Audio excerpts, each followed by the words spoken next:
everybody, Michi is on the town.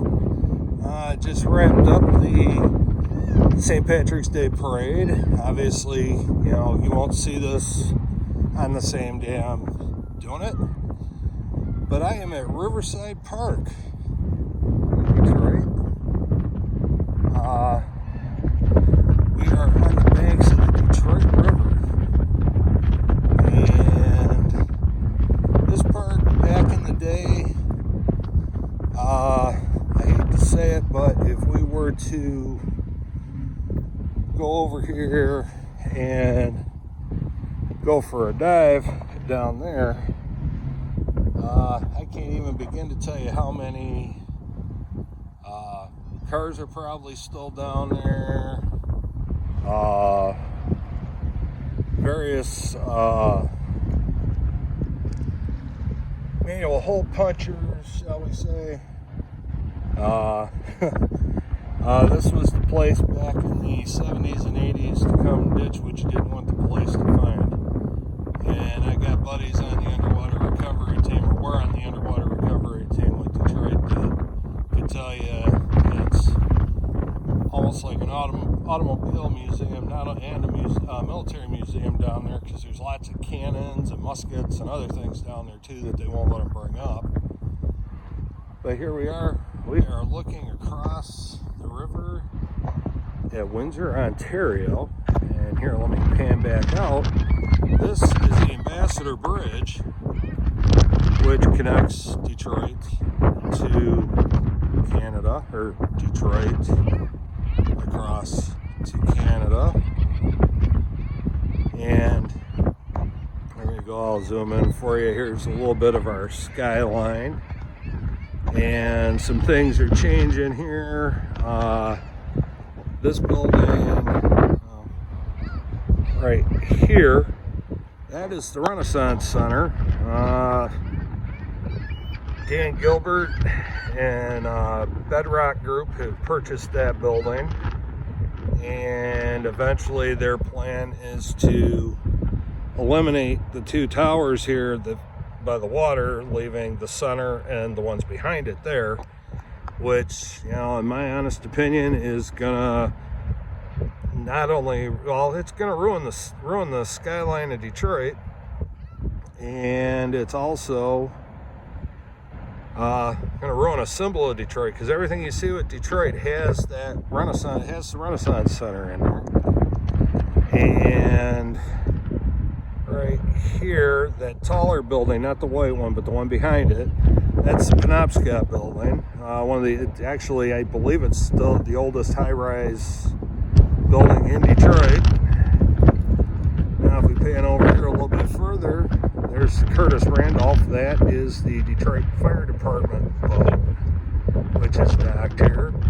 And also docked over there is you can't see it, is the J.W. Westcott, which I've shared videos before. That's their building there.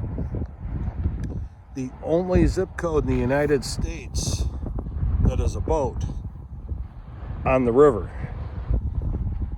They come out, the freighters, they have the schedule when the freighters are going to come through, and they shoot out right here and meet the freighter, link up with the freighter and deliver mail. They can request groceries, essentials, you name it. They can request that, and the Westcott will pick it up and take it out to them. And I used to come down here as a kid. I used to love coming over here just to watch them run out and make their runs.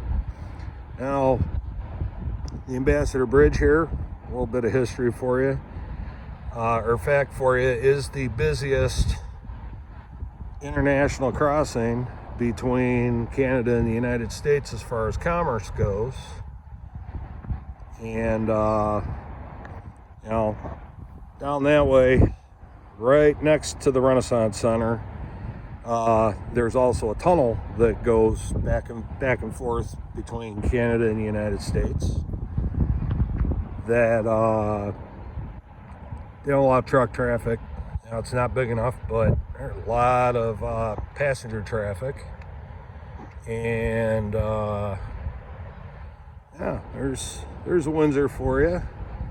We can't see Casino Windsor. That'll be for another video. But it's, you maybe barely see it. Yeah. Here, let me get my finger out away from the camera. It's right in there behind that building. So now, looking down to what would be, right now, I know we always say our friends to the north or our neighbors to the north. That's south. That's north. So that's when we talk about when you have to go, we're the only place where you go south to go to Canada. Then as you're looking to the west, that obscene looking thing, my understanding is it's officially going to open sometime next year, is the Gordie Howe International Bridge, which will also link Windsor to Detroit and will cause complete chaos on Interstate 75. But I just wanted to stop over here real quick on the way home, and this park is like quadrupled in size. It goes all the way over here, goes all the way back over there to just under the bridge. And it used to be just from about where this blue picnic shelter is right here, that way. So, and you know, I keep talking about, you know, they keep talking about Canada says they're going to shut off our power. Well, guess what? There's one of the bazillion power plants we have just in the Metro Detroit area. So I'm not much worried about them flipping the switch. So, all right, everybody, I am going to get out of here. It's getting cold, the temperature's dropping, and I'm going to go warm up and have something hot to drink. And also, as you can see, it's a great spot to fish. Walleye fishing is phenomenal in the Detroit River, you know, when they're in season. So, all right, everybody, thanks for stopping by. As Michi goes on the town, I'm going to wrap it up. Everybody have a great day, and we'll see you in the next one. Michi's out.